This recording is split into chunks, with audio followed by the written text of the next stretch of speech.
Episode की शुरुआत फांग को दिखाने से होती है, जो कार में न्यूज सुनता हुआ जा रहा था। तब उसे पता चलता है कि अर्थ के एटमॉस्फेयर में एक अनजान चीज को घूमता हुआ नोटिस किया गया है, जो कि यूएफओ हो सकता है।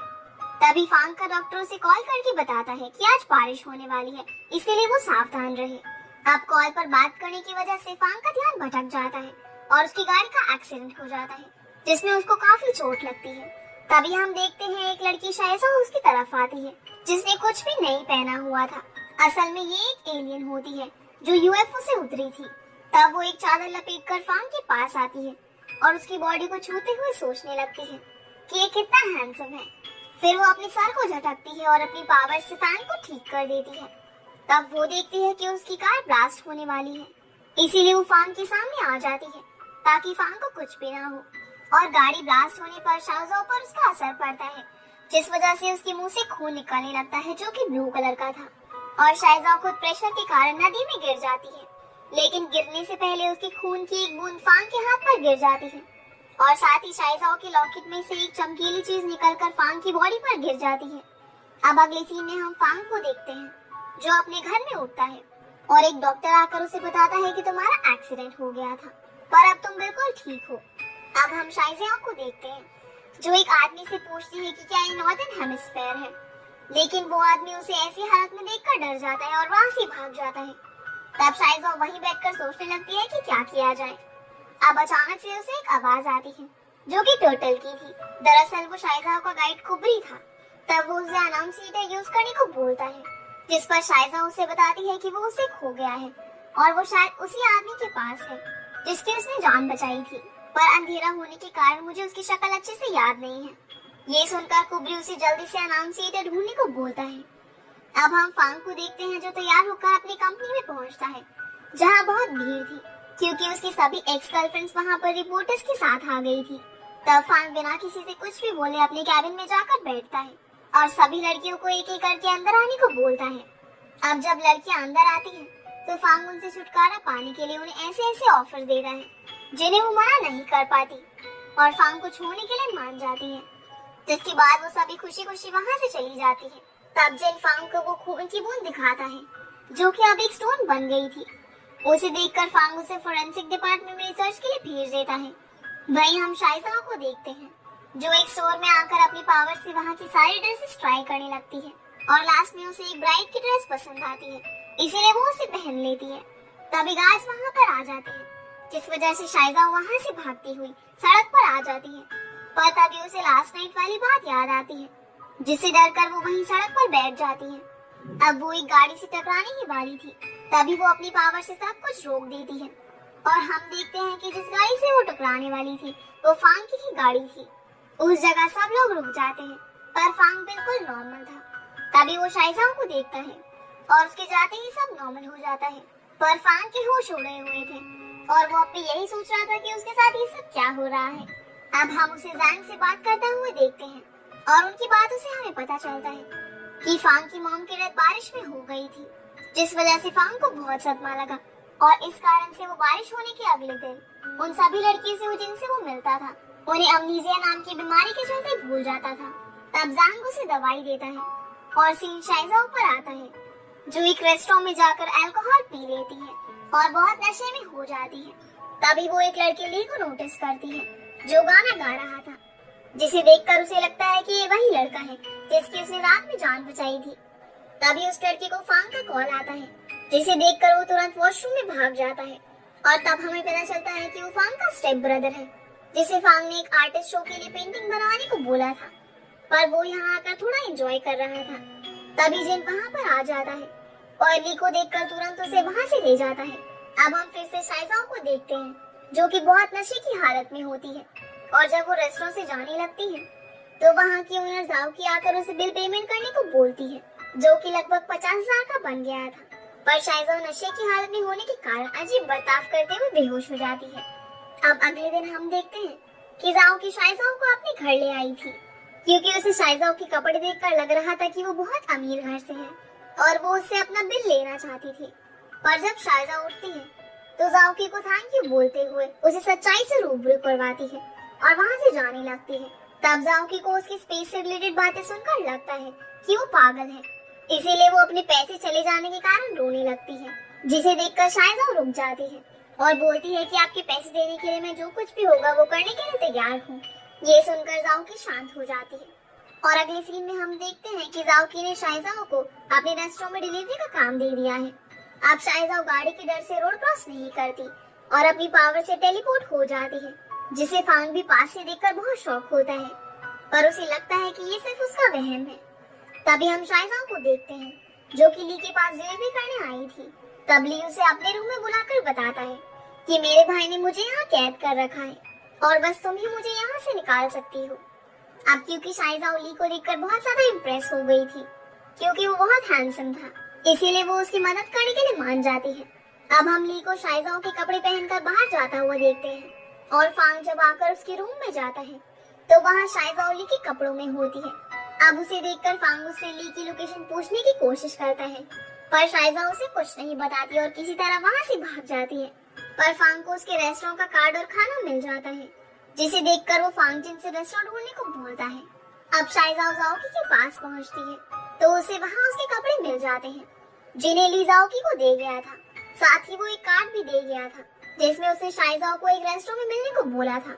उसे देखकर शायजाओ बहुत खुश हो जाती है। अब जब शायजाओ रात में सारी डिलीवरी खत्म करके आती है तो उसका रेस्टोरेंट पूरा खाली हो जाता है, पर जब वो अंदर जाती है तो वहाँ उसे फांग बैठा हुआ मिलता है, जो उसे बताता है कि उसने पूरा होटल बुक किया हुआ है।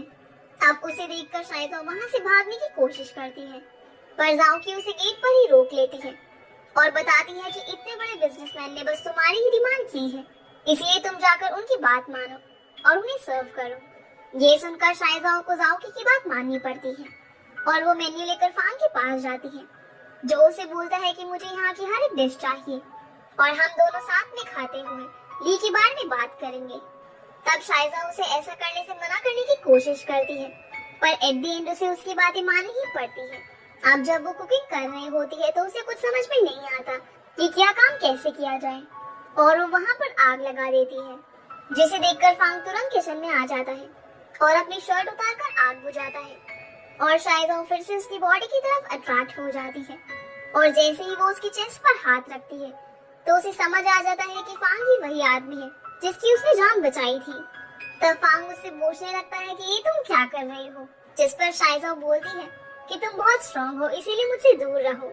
पर जब वो फांग की मस्कुलर बॉडी को देखती है तो उसे देखकर वो उसे ली के बारे में सब बता देती है और फांग तुरंत वहाँ से निकल जाता है। तब शायजाओ भी ली को बचाने के लिए अपनी फुल स्पीड में फांग से पहले उस होटल में पहुंच जाती है और ली को वहाँ से भागने को बोलती है, पर ली उसे बोलता है कि यहाँ पर सब उसके कंट्रोल में है। इतना बोलकर वो शायजाओ को अपने साथ लंच करने के लिए बोलता है और दोनों लंच करते हुए साथ में बातें करने लगते हैं। तब हैंडशेक करते वक्त ली शाओजाओ से पूछता है कि तुमने ग्लव्स क्यों पहने हुए हैं, जिस पर वो बताती है कि हम जैसे एलियंस की स्किन बहुत सेंसिटिव होती है और अगर तुम उसे डायरेक्ट टच करोगे तो कुछ बहुत बुरा होगा। तभी वहाँ पर फांग आ जाता है, जिसे देखकर शायजाओ फिर से उसकी तरफ अट्रैक्ट होने लगती है और उसे उसमें से अनाउंसिएटर की स्मेल आने लगती है। तब फांग शायजाओ को साइड करता है और अपनी बॉडीगार्ड से ली को पकड़ने के लिए बोलता है।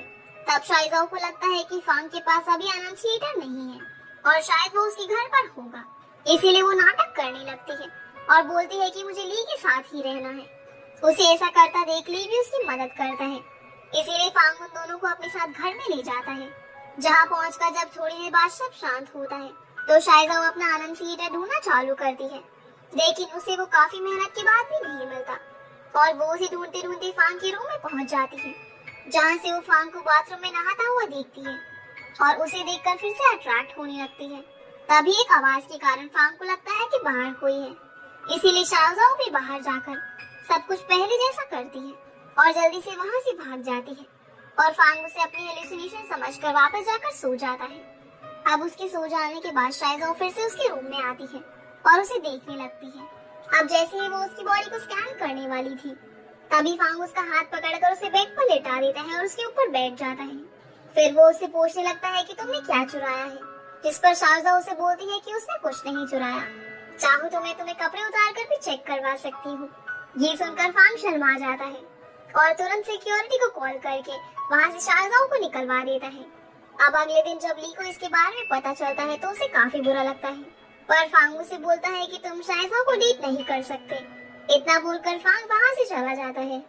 वहीं हम फांग की स्टेप मदर को देखते हैं, जिसके पास उनका भाई आकर उनसे बातें करने लगता है और हमें पता चलता है कि वो फांग को बिल्कुल भी पसंद नहीं करती और वो चाहती है कि उनका बेटा ली कंपनी का चेयरमैन बनकर सब कुछ हैंडल करे। तब वो उसे बताता है कि फांग को अमनीसिया की बीमारी है, इसीलिए उन्होंने एक प्लान बनाया है और उसके खिलाफ सबूत इकट्ठा करने के लिए उन्होंने किसी जू नाम की लड़की को बुलाया है। तब हम जाओ की को शाइजाओ के साथ देखते हैं, जहाँ वो उसे एक एग्रीमेंट दिखाते हुए बताती है कि कल उन्हें बहुत प्रॉफिट हुआ और अगर फांग इस एग्रीमेंट पर साइन कर देगा तो हमें रोज उनके स्टाफ के लिए टिफिन भेजने होंगे, इसीलिए तुम जाकर इस पर साइन करवा लाओ। जिस पर शाइजाओ मान जाती है और फांग की बिल्डिंग में पहुंच जाती है। वहीं हम फांग को लिफ्ट के पास देखते हैं, जहाँ लिफ्ट का गेट अचानक से बंद होते हुए रुक जाता है और शाइजा उसके सामने से उछलती हुई लिफ्ट में चढ़ जाती है। उसके तुरंत बाद ही सब ठीक हो जाता है। ये सब देखकर फांग बहुत शॉक होता है, पर इस बार भी उसे ये सब हेलुसिनेशन ही लगता है। जिसके बाद शाइजा और फांग के कैबिनेट में वो एग्रीमेंट रखकर वहाँ अपना अनाउंसिएटर ढूंढने लगती है, पर जैसे ही उसे लगता है कि फांग आने वाला है तो वो छुप जाती है। पर फांग को अपनी बुक्स की गलत अरेंजमेंट देखकर सब पता चल जाता है, इसीलिए वो शाइजा को बाहर बुलाने लगता है। तभी शाइजा उसके हाथ बांधकर उसे अनाउंसिएटर के बारे में पूछने लगती है। जवाब में फांग उसे बोलता है कि उसे इसके बारे में कुछ भी नहीं पता। तब बातें बातों में शाइजा उसे ये भी बता देती है कि उसने उस रात उसकी जान बचाई थी, जिस पर फांग को भरोसा नहीं होता क्योंकि फांग के हिसाब से उस वक्त वहाँ पर कोई नहीं था। तभी वहाँ पर फांग के अंकल की आवाज आती है और फांग शाइजा को नीचे करके चुप रहने को बोलता है। उसके अंकल उसे आकर बताते हैं कि जू से मिलने आई है, जिस पर फांग उसे झूठ बोलने को बोलता है कि उसकी तबीयत खराब है। अब अंकल के जाने के बाद शाइजा भी गुस्से में वहाँ से चली जाती है और फांग के अंकल जब ये बात जाकर जू को बताते हैं तो वो समझ जाती है कि वो झूठ बोल रहा है, इसीलिए वो गुस्से में वहाँ से चली जाती है और उसकी गाड़ी तोड़ देती है। वहीं फांग फॉरेंसिक डिपार्टमेंट में जाकर साइंटिस्ट से उस स्टोन के बारे में पता करता है, जिस पर साइंटिस्ट कुछ बताने ही लगता है। तभी जिन फांग को कॉल करके गैरेज में आने को बोलता है।